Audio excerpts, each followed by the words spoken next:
What is up, everybody? It's Panda, and for this review, we're going to be reviewing The King's Avatar, a little different than usual. This is not a Japanese anime. It is a Chinese anime. Weird, right? I know. And do we call it anime, or do we call it, like, cartoon? I'm going to say Chinese anime. But anyways, this show, do I recommend it for the peoples? I would say no. I would say if you're just like, oh man, is this going to be a great show with, like, some, a new breakout Chinese anime that's like, maybe China's coming out? No. I would say no. I would say if you want to watch a show that you don't have to think about and you just want to watch some cool fighting and whatnot, then yeah, go watch it. But no, it's not really a good show. Like, but if you want to know what this is about, if you don't know what it's about at all, because we're going to be getting spoilers after this, it's about, like, I didn't really know what it was about either when I first started watching. I was like, King's Avatar has to do something maybe with magic or something like that, but what is it? It's about, basically, a guy who is the top MMO player in the world, and this is, like, set in... I have no idea if China plays it this way in their country, where MMOs are considered like the competitive sports or whatever, but this has to be in the future or something like that, where basically MMOs are the big competitive sport. Everybody watches it, and the main guy, he's the best MMO competitive player. He's pretty much the god of competitive MMOs, and he's let off from his duties because he's been slacking. And then he basically has to rise to the ranks again and get back up to the top again because he loses his character and he has to start over again. From the first episode, I was like, not really. Like, I was just like, okay, interesting. Maybe this can go somewhere. Maybe we're going to get some good story with the character, because they did show some things in there. I'll be getting into this, but, like, they didn't do anything. There's nothing to this show. And you're just like, okay, so we got the most OP guy in the world having to start over with a new character, doing whatever, and he's OP, okay? He's just overpowered as a character in these games, and you're just like, he's gonna reach a point where he's gonna, like, fail, or he's going to, not be OP, and I'm, like, 5 episodes in at this point, and I'm just like, okay, we're going to reach the point where they're not just showing the main character being badass and doing whatever he wants. We're actually going to get somewhere. No. And by the last episode, we still don't get anywhere. The only thing this show does is show you that the main character is overpowered, and they just show different scenarios where the main character just wrecks everybody. That is the show in a nutshell. And that's pretty much all it is. They don't really try to do anything in this show, for the most part, I would say, besides doing that. He becomes friends with some people in episode 1, and then they barely show up again.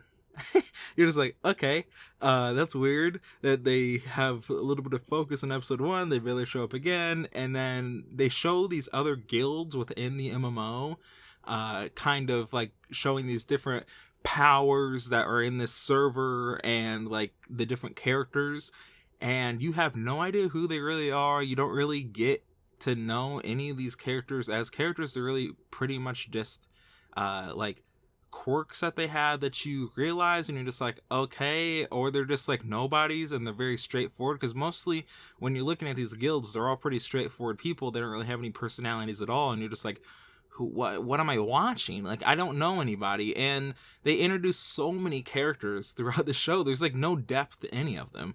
Like, every episode, I bet they introduce about 2 to 5 characters, and they are to the point of maybe having about 5 minutes of dialogue, or maybe having about 2 or 1. But the point is that all the characters matter the exact same, in the fact that they don't matter at all. You have the magician, you have Hal, you have all these people, and you're just like, okay, I don't, like, okay, there's so many, I can't really get my head around all these characters. I have no idea who is who at this point, and it's just really weird. There was also the pro players that got rid of the main character, which I'm going to be calling Lord Grimm, because I don't really know his Chinese name and I don't really want to try to pronounce that. But his name in the MMO is Lord Grimm. All the pro players that kind of kicked him off the team, or like the pro players that are on the opposite teams, they kind of all joined forces to kill Lord Grimm in the game, and his friends in the game. And I'm just like, what does that accomplish? What the like? I'm thinking in my head, I'm like, okay, why you guys are playing an MMO, and this is free time fun. This is not competitive whatsoever, and you guys are gonna kill Lord Grimm in the game, and then what? He's just gonna respawn and just keep going? Like, I don't get it. Like, I don't. Maybe it's just like, if they feel like they kill him enough, then he'll like back off or like leave, or like maybe something else. But it's not like there's any struggle. It's not like suddenly like, oh snap, like there's so many people and we aren't gonna be able to get past all this. No, he just like kills them all. like there's no conflict whatsoever. He just automatically knows what to do and how to do it, the main character. And it's just really kind of boring, but also kind of entertaining to watch the art and animation, which I will be getting into later here. But Lord Grimm, the one thing that the show tries to do is kind of set up kind of him starting over as a new character. In turn, he finds these new players who he kind of reaches out to them and shows them their own potential. And it kind of gets this idea that he's going to like form a team by the end of the show. Like in episode 12, they're kind of just like, hey, we're setting up a new season. He's going to like form this team and they're going to get all together. And besides his team's like little quirks that they have, like one character is like the comedy relief.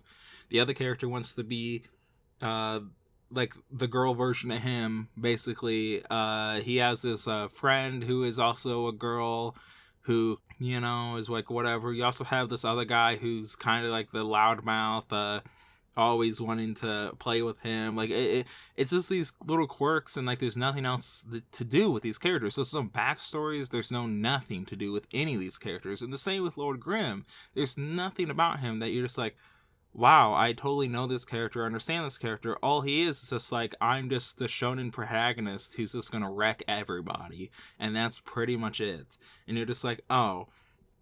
First episode or second episode introduced the fact that he played this game so long that he had a friend back in the day. And I was just like, who's his friend? They introduced this friend in the last episode, about 5 minutes to the end.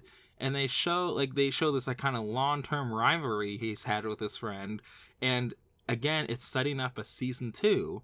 There's just so many characters you don't care. In that last episode where they introduced his friend, they also introduced 5 other characters.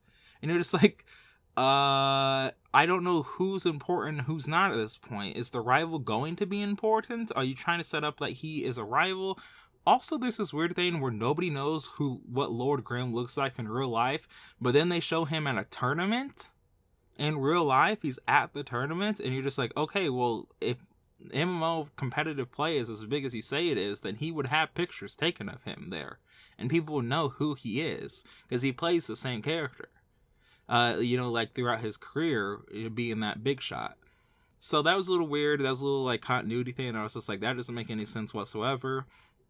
Also, there was a moment where they announced Lord Grimm's like retirement. Like they're just like, he's retiring from the competitive play. Like and everybody just kind of cries. Literally everybody cries. It shows everybody on the streets crying. It shows one of the girls crying. It shows and it's the most stupidest thing I've ever seen. I was just like, why? Like why is everybody crying like this? It's very weird, and it's one of those things where it's like, in my life, if a competitive person quit playing, nobody's gonna cry about that. Maybe some people will that are like really like shut-in nerds, but like you're not gonna see like a whole bunch of people on Times Square, like like the Chinese, like they're just out like in the square or whatever, like crying their eyes out. Like you're not gonna see that. Like I saw, like it was the weirdest thing.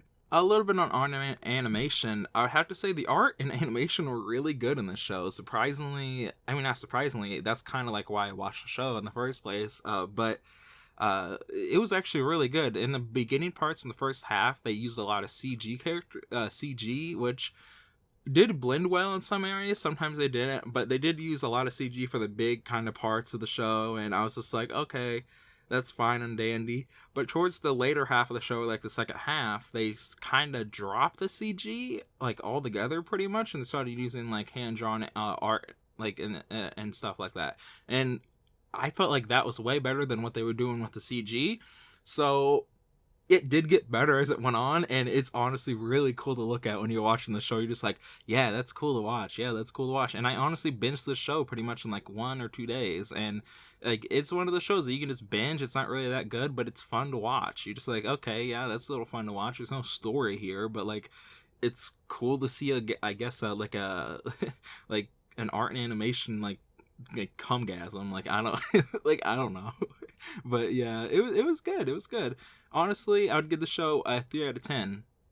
It wasn't really that good. It wasn't good at all, actually, besides the art and animation. There was really nothing there, and they did try to do some things with setting up a season 2, but you barely even set up a season 1. So I don't really get, like, what, like, all was this whole thing set up? And that was a really bad setup if it was. So overall, The King's Avatar is just a visually appealing show with no substance with its story or characters whatsoever. It lacks in every department besides art and animation, and that's a shame. It honestly is. If you're looking for shows that are similar to this, I would recommend Fate Zero. Probably anybody who's watched this, but if you haven't seen it, then I would say it is as visually appealing as this show, maybe more. And it actually has some good story and characters. I would actually recommend the show greatly.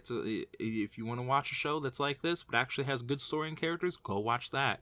If you want more traditional kind of people fighting goblins and demons and whatnot, then watch Shingeki no Bahamut. It's a freaking great story. It has good art and animation. I really enjoyed it. And it has a season 2 right now that's honestly better than season 1. So I would honestly go and watch that. These shows are way better than this show that I'm reviewing. So yeah, that's my review on The King's Avatar. And if you have any, recommendations or anything that I should review next, then just tell me. But yeah, I will catch you guys later. See ya. 积散，锋芒辉煌，一如既往。